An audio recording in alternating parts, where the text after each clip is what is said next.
É através de ataques duros e agressivos até, às vezes, como fez recentemente em uma live, dizendo que o senador e pré-candidato Flávio Bolsonaro tem de morrer.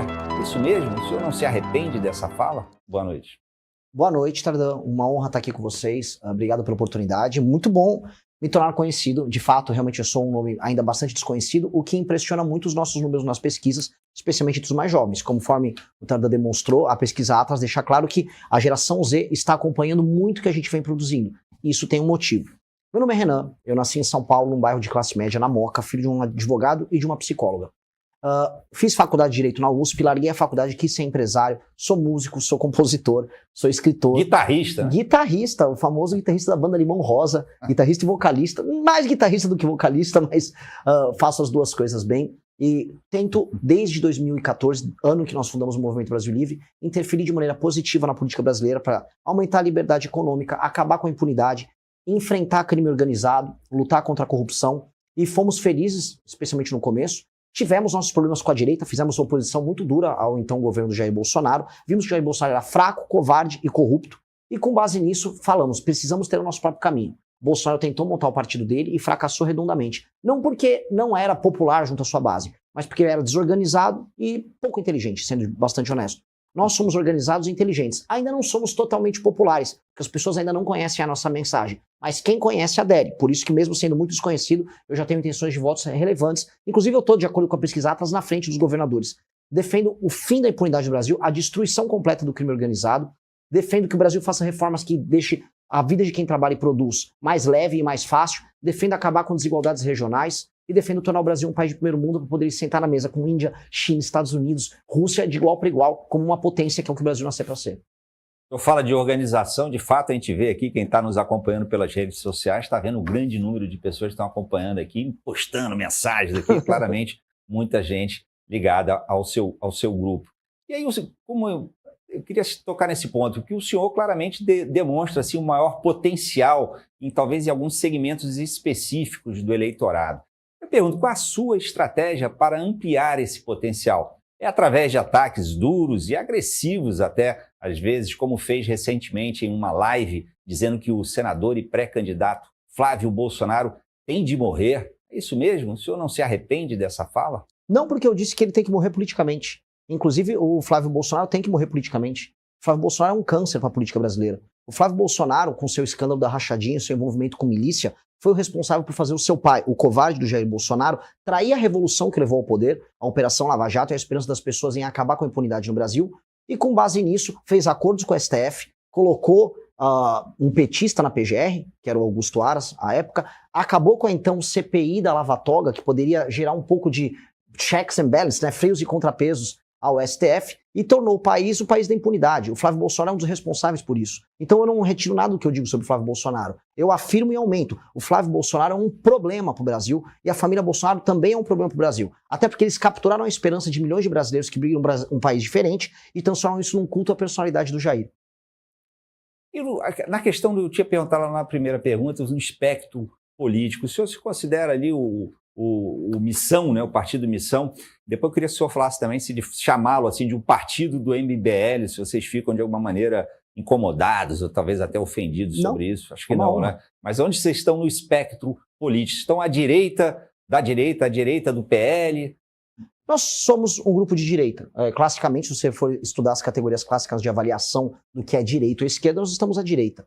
Estamos mais à direita, inclusive, do que o PL. O PL é um partido de centro. Na verdade, o PL é um partido do centrão. Historicamente, o Valdemar da Costa Neto, que é o presidente do PL, ele não podia ver um escândalo de corrupção com o PT que ele entrava junto. O que é? Tem um mensalão, tô dentro. Tem um petrolão, me chama que eu não posso ficar de fora. Não à toa que ele é o rei da tornozeleira eletrônica, o Valdemar. Então nós estamos à direita deles.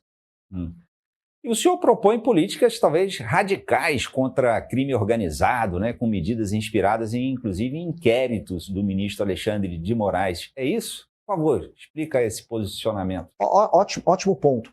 O senhor Alexandre de Moraes, ele fez contra as pessoas que participaram daquilo que foi o 8 de janeiro, e mesmo contra, vamos dizer, pessoas que opinavam contra ele na internet, ele fez uso de uma teoria chamada direito penal do inimigo. Direito penal do inimigo é o seguinte: você reduz os direitos de defesa do apenado, vamos dizer aqui, ou do réu, e você aumenta a velocidade da justiça contra ele. Essa é uma característica de um direito, de uma teoria que foi inventada por um jurista alemão nos anos 80, chamado Günther Jacobs. É importante explicar isso para vocês, porque eu acho que isso tem que ser aplicado contra a facção terrorista. E isso já foi aplicado em vários países. Um país que todo mundo gosta de falar, pô, esse lugar é muito civilizado, é lindo, é a Dinamarca. Havia uma facção criminosa na Dinamarca, de tráfico de drogas, e aí na Dinamarca é o seguinte, se encontram vínculos teus com essa facção, inclusive de divulgação, você pode ir preso, mesmo não tendo cometido crimes. O direito tem que ser rápido e tem que ser muito duro contra esses caras. Até porque o Brasil vive uma situação de guerra. Se eu comparar, por exemplo, os números de homicídios para cada 100 mil habitantes, aqui no Ceará morre coisa de 30 pessoas a cada 100 mil habitantes. A Ucrânia em guerra morre de 4, 5 a 6 em ano de guerra. Ou seja, a gente tem uma situação de guerra, é uma situação que é excepcional e, portanto, nós temos que tomar medidas excepcionais para destruir o crime. Mas chamar de terrorismo é um pouco forçação de barra, né? Não. Você não acha, não? Não, acho nem um Pode pouco. ter ações, atos terroristas, mas que seja uma facção seja terrorista, Eu acho que desvirtuar o conceito de terrorismo. Né? Eu não acho, não. Eu acho que ela pratica o terror, eu acho que elas são entidades políticas. Eu já vi uma crítica, até, acho que foi a Gleisi Hoffmann que colocou, não pode ser uma entidade terrorista, porque a entidade terrorista, ela envolve noções políticas ou ideológicas. Pois bem, tem uma causa, tem uma defesa de sim, algo. o Comando Vermelho é um grupo político. O Comando Vermelho faz ocupação territorial, ele tem bandeira, ele tem ideologia, ele tem perspectiva, ele tem inclusive, vamos dizer, difusores culturais da visão de mundo deles. Eles criaram um estado paralelo com a sua própria perspectiva de Brasil. Não à toa fizeram um lobby em Brasília. A bandeira deles é o lucro, né? No caso deles. Não, a bandeira deles é o lucro via ocupação territorial. Porque a bandeira deles são lucro, então eu vou falar que um banco é uma organização terrorista. A máfia, o senhor considera uma organização terrorista? Depende, se a máfia fizer ocupação territorial e matar de maneira sistemática seus adversários, como fizeram em alguns lugares nos Estados Unidos. Sim, porque eu quero dizer assim, o PCC, ele tem uma linha diferente do Comando Vermelho. O TCP tem uma linha diferente, cada um tem a sua linha, cada um tem seu modelo. Se você faz ocupação territorial, nega a legislação brasileira, comete crimes e mata pessoas em nome da sua perspectiva de poder e dinheiro, sim, você é uma organização que pratica o terror, e sim, você é terrorista. Enfim, vamos lá, que eu queria ouvir a sua opinião também sobre um tema, está aqui no telão, vamos lá, queria ver qual é o seu comentário sobre isso daqui. Olha, a gente está vendo o Flávio Bolsonaro já em pré-campanha, Eduardo está no Bahrein com Flávio Bolsonaro, olha aí. Qual é a sua avaliação sobre essa estratégia de campanha sendo utilizada aqui pela família Bolsonaro, visita ao Bahrein e foi a Israel? Faz sentido isso? Eu acho que não fede nem cheira, a não ser que eles estejam buscando financiamento. Eu soube que o Flávio foi até os Estados Unidos para tentar obter financiamento junto a um determinado grupo da direita americana, mas eu acho que não fede nem cheira. E o Eduardo Bolsonaro costuma visitar o Oriente Médio, às vezes com desculpas, né? A última vez ele levou um pendrive, na época da Copa do Mundo. Alguns pendrives, né? Ele disse que tá... Não, é o homem do pendrive. Ele gosta de um pendrive como justificativa para faltas durante Copas do Mundo e eventos dessa natureza. Então, eu acho que não faz nenhuma diferença para ele. Tá certo. Henrique Araújo, convidar aí para participar da conversa aqui com o Renan, chamar assim. Diga lá. Bom, boa noite, Tardan. Boa noite para quem está acompanhando a gente aqui no Povo News segunda edição. Boa noite ao pré-candidato, ao Renan. Eu queria saber como é que ele está lendo esse cenário do ponto de vista nacional, né? O PSD fez um movimento muito importante, filiou o Caiado, e há uma sinalização ali que me parece irreversível do Tarcísio de Freitas em relação a uma possível candidatura. Eu quero saber se a tendência de fato, segundo ele, é que haja algum tipo de polarização ali entre bolsonarismo e lulismo, que seria um repeteco de 2022, ou se tem espaço aí para algum tipo de candidatura que escape dessas duas margens, né? Se tem uma candidatura, ele levantou a mão. Não, o que eu posso dizer, assim, antes de ser pré-candidato, eu era analista, tinha um programa diário de análise, análises renais, e eu ficava pensando, ele faz leituras desse jogo. O Kassab, ele quer ter uma estratégia que eles chamam de antifrágil, que é o seguinte, ele não vai perder em nenhum cenário, que é uma estratégia clássica que o MDB, antigo PMDB, fazia, e que ele está fazendo agora com maestria. Eu não acredito nesse tipo de estratégia, enquanto dirigente partidário, acreditar que partidos têm que ter posição. Você não pode ser Lula e oposição ao Lula ao mesmo tempo, mas ele está conseguindo isso. É o famoso Kassab de Schrödinger, né? Ele é e não é ao mesmo tempo, é um conceito filosófico. Mas nesse sentido, eu acho que ele vai desenhando um caminho em que ele vai guardar até mais ou menos maio ou junho para definir se terá um candidato para marcar posição ou se ele vai conseguir fazer o vice do Lula. E ele tem bons nomes para fazer o vice do Lula. Tem o Paes, ainda que ele tenha uma eleição certa para o governo do Rio de Janeiro. Ele tem o Leite e ele tem ele próprio. Dizem que ele não quer, mas ele foi já vice antes e virou prefeito. Então, nunca duvidem da capacidade dele fazer isso. E isso abre caminho, a meu ver, para a nossa pré-candidatura, porque hoje os governadores atrapalham um pouco a minha subida.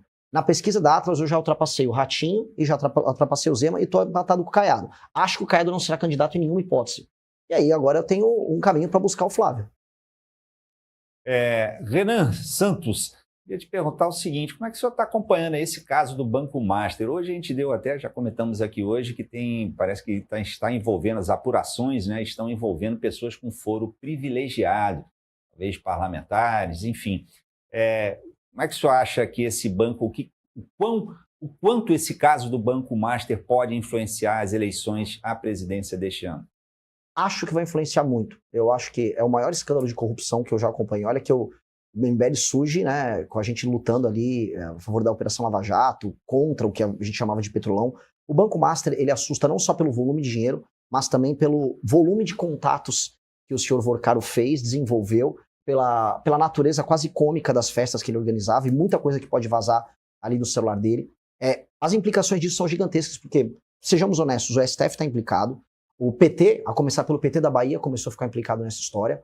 Parte do bolsonarismo já foi tangenciado ali, e algumas igrejas evangélicas já foram tocadas, maiormente a Igreja Lagoinha. Quando a gente vai abrindo o espectro, você vai encontrar ramificações disso, inclusive no escândalo do INSS. Então, quando a gente olha toda essa história, eu acho extremamente grave. A República está implicada. E o problema disso de um lado, alguns dizem, se investigar de verdade, a República cai. Mas o problema é que se não investigarem, a República cai também, por falta de total e completa credibilidade. Ou seja, eles vão ter que manter muitas coisas absurdas funcionando para que o senso de república, ou a sensação falsa de república, continue de pé. Então, vai interferir nas eleições, muito. A meu ver, tem implicações muito grandes sobre os dois campos, mas, em especial sobre o Centrão, que pouca gente está conversando, mas os principais líderes do Centrão estão muito implicados nisso, porque eram os principais lobistas do senhor Daniel Vorcaro.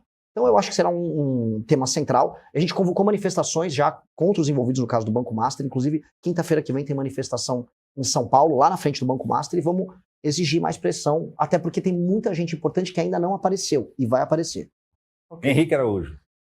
Para candidato, a gente tem aqui um cenário interessante, uma disputa praticamente nacionalizada. O Ciro Gomes, que já foi candidato à presidência da República algumas vezes, está cotado para concorrer ao governo do Estado. O governador é um aliado do ministro Camilo Santana, que vai deixar o Ministério da Educação para ficar ali à disposição do partido, do próprio governo, seja para concorrer, seja para disputar algum outro cargo. Eu queria saber como é que você vê o cenário aqui do Estado do Ceará, se tem um palanque em vista, né, já que uma candidatura presidencial precisa de palanques fortes nos estados. Queria saber também como é que você vê, num olhar mais ampliado, o Nordeste. O Nordeste sempre foi uma região foi fiel da balança nas eleições. Em 2022, o presidente conseguiu construir uma vantagem a partir dos 70% que ele obteve aqui no Ceará, de um número expressivo de votos na Bahia, no Piauí e no Rio Grande do Norte. Se tem algo pensado especificamente para a região Nordeste para tentar reduzir essa vantagem do Lula em relação aos seus adversários.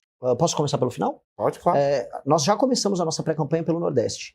Até porque o nosso discurso, especialmente o meu, ao longo, especialmente dos últimos 1 ano e meio, sempre foi sobre o Nordeste. Até porque a gente trabalha com a ideia e a tese de que resolver os problemas econômicos, sociais e políticos do Nordeste tem um efeito em cascata sobre o Brasil. A gente tem que retirar as amarras que impedem o Nordeste de se desenvolver plenamente. E esse é um tema recorrente nas nossas discussões. É inclusive um dos temas centrais, por exemplo, no nosso livro de programas, que é o Livro Amarelo. Então eu comecei a rodar o Nordeste, até para ver se as teses que a gente divulga são concretas no mundo real, no mundo fático. Então fui nas cidades pequenas, rodei esses montes de municípios pequenos, vimos experiências incríveis. Eu vivi desde o Porto Digital em Recife, que é sensacional, até cidades de 3 mil habitantes que simplesmente tinham que ser fundidas e se juntar com outras para serem, vamos dizer, do ponto de vista fiscal, viáveis.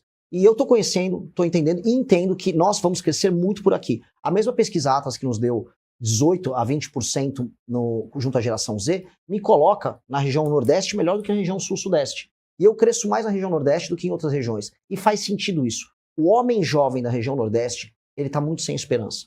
E o desenho institucional e a forma como as coisas se constroem para ele aqui é muito punitivo. É o crime organizado, é a incapacidade de arrumar empregos que permitam que ele construa uma vida, ser ambicioso, construir um negócio, construir família. Então, esse cara está frustrado e está procurando uma alternativa. E aí é ali que eu quero justamente criar esse diálogo, criar essa conversa. E vem sendo a coisa mais interessante que nós fizemos em muito tempo. E para mim, inclusive, em certa medida, um pouco da quebra da tal polarização. Eu estou indo na área do Lula. Eu discordo num ponto que o Nordeste seria o fiel da balança, porque o fiel da balança, a gente for falar igual nas eleições americanas, seriam os tais swing states, os lugares que viram de ano a ano. A gente pode falar de Baixada Fluminense no Rio de Janeiro, a gente pode falar, por exemplo, de Minas Gerais. Eu acho que aqui é um lugar consolidado dos votos lulistas, assim como o Sul, Sudeste era um voto consolidado da direita. Eu acho que essas coisas tendem a se alterar ao longo dos próximos anos e nós vamos ser um dos grandes fatores de alteração. Sobre o Ceará, a gente vai buscar ter um candidato próprio. Eu quero fazer um anúncio aí nos próximos dias. Ter uma Antecipa logo. Não posso, ainda não topou. Estou trabalhando aqui. Mas Ciro Gomes, mas eu prometo para vocês Gomes, que eu trago primeiro aqui pro povo. Assim, tá. Então, de antemão, está descartada essa possibilidade de apoiar o Ciro aqui? Sim. Ainda que, olhando o cenário, se eu comparar o Eumano com o Ciro, eu acho o Ciro um cara mais razoável que o Eumano. Ou mesmo que o Camilo.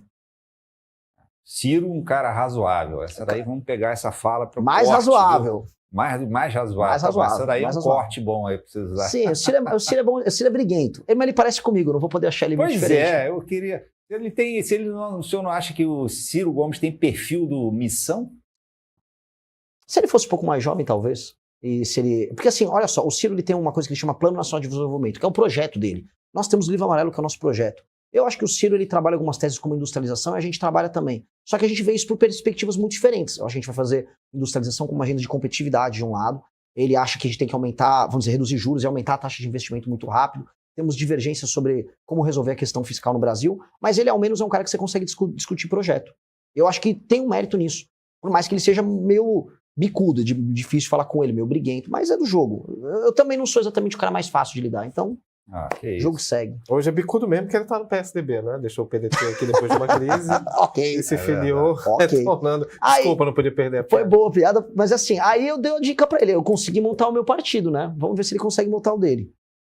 Eu acho que não. Por falar em partido, já estamos chegando aqui, temos que caminhar para o final aqui da nossa conversa, mas como é que é a estratégia do partido Missão para essas eleições? Porque eu não conheço, vocês dois conhecem muito melhor do que eu toda a legislação eleitoral, mas essas eleições são muito importantes para a permanência, para o futuro do Missão, não é isso? O resultado. Qual é a estratégia de vocês? Quanto vocês planejam, acreditam que vão conseguir eleger, né? Que números são esses? Então, essa é uma pergunta interessante, porque muita gente avalia que as eleições são um meio de você salvar o seu partido da cláusula de barreira. Se você não elege pelo menos 13 deputados federais, você não tem o dinheiro do fundo partidário, você não tem participação obrigatória em debate, você não tem tempo de TV. A gente não liga muito para isso. Primeiro porque a gente é capaz de obter o nosso dinheiro através de produtos online, através de doações. Nós somos um partido orgânico na sociedade civil. Então a gente não vai morrer se a gente não passar da cláusula de barreira, portanto a gente não está desesperado em passar. E como é que isso acontece? A gente não está indo atrás de políticos pré-estabelecidos que gostariam de ter diretórios do nosso partido. Vários políticos chegaram, me dá o diretório aqui do Estado que eu te elejo um deputado. Não vamos topar isso. A gente precisa construir um partido de uma geração. Então a gente tem tempo, a gente vai conseguir os recursos necessários. Nós não vamos vender o almoço para ganhar a janta. Vamos trabalhar sério, vamos ter uma candidatura séria, e aí a gente vai ficar no debate público de maneira muito perene. Vamos estar nos próximos 10, 20, 30, 40 anos fazendo sempre as coisas nesse padrão, pensando no longo prazo, sem ficar se desesperando. Eu sei que os nossos concorrentes, vários estão desesperados. E eu não vou entrar nisso. Muito bem. Henrique Araújo, você tem mais alguma pergunta aqui? Eu acho que tem um ponto que eu queria explorar, que é em relação ao Flávio Bolsonaro. Você falou que eventualmente pode procurar o Flávio Bolsonaro. Não. Aí, na campanha? Não foi no início. Não, eu quero derrotar ele.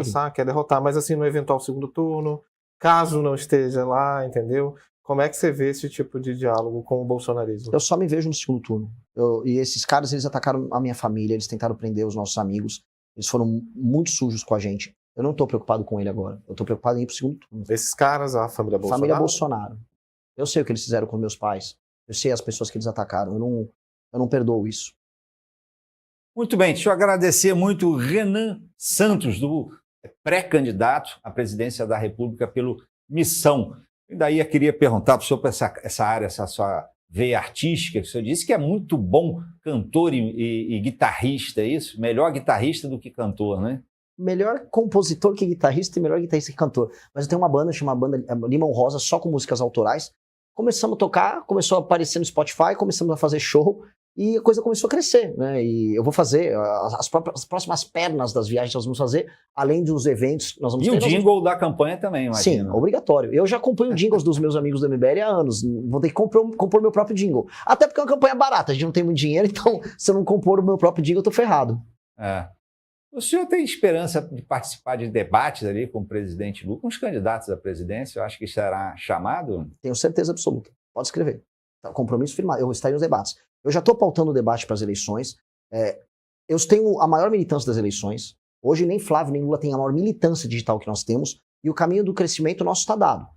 Vai ser inevitável a participação das eleições, a não ser que as emissoras tenham algo contra mim. Mas eu imagino que elas terão mais problemas com o Flávio e com o Lula do que comigo. Eu tenho certeza disso.